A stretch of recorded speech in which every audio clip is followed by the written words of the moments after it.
আপনারা যেটা দেখতে পাচ্ছেন সেটা হচ্ছে আমাদের স্বপ্নের পদ্মা সেতু। সেই পদ্মা সেতুর উপরে দৈনিক হাজার হাজার গাড়ি চলাফেরা করে এবং বাস, ট্রাক এবং এই মোটরসাইকেল চলাচল বর্তমানে বন্ধ রয়েছে।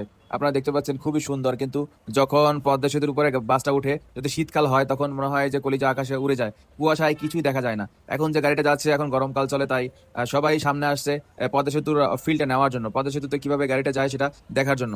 পদ্মা সেতুতে উপরে চলার সময় আসলে মনটা প্রফুল্ল, হাওয়া বাতাসে ভরে যায়, কিন্তু অনেক রাতের মধ্যে ভয়ে ভয়ে কাজ করে, এপার ওপার কোনো কিছুই দেখা যায় না। এবং এই পদ্মা সেতুর উপরে গাড়ি অনেক জোরে টানে এবং তাতেও ভয় লাগে, যদি আল্লাহ না করুক কোনোভাবে কোনো অ্যাক্সিডেন্ট বা কোনো সমস্যা হয়েই যায়, একদম সোজা নদীতে গিয়ে গাড়িটা পড়বে। সেই জন্য অনেকেই স্পিডে গাড়ি যাওয়ার জন্য অনেকে ভয় পাচ্ছে। ভয় পাওয়ার কারণে তারা চুপে চুপে অনেকে জানলা দিয়ে দেখতেছে এবং চুপচুপ করে বসে রয়েছে। এই পদ্মা সেতু করার জন্য অনেক কাঠখড় পোড়াতে হয়েছে বাংলাদেশ সরকারের। তো আপনারা যারা দক্ষিণ অঞ্চলের মানুষ আছেন তারা খুবই সহজেই এখন যেতে পারতেছেন, এবং আপনারা দেখছেন আশেপাশে প্রাইভেট কারগুলা খুবই স্পিডে ওভারটেক করছে। আসলে এরা যখন পদ্মা সেতুতে খোলা জায়গায় উঠে, এদের মাথা ঠিক থাকে না, গাড়ি 100 টানতে থাকে, কোনো বিপদ হোক বা না হোক এরা এদিকে পরোয়া করে না। তো এটাই ছিল আজকে আমার পদ্মা সেতুর ভিডিও। সামনে আরো ভিডিও পেতে লাইক, কমেন্ট, সাবস্ক্রাইব করে আমার চ্যানেলের পাশে থাকবেন। সবাই ভালো থাকবেন। আসসালামু আলাইকুম।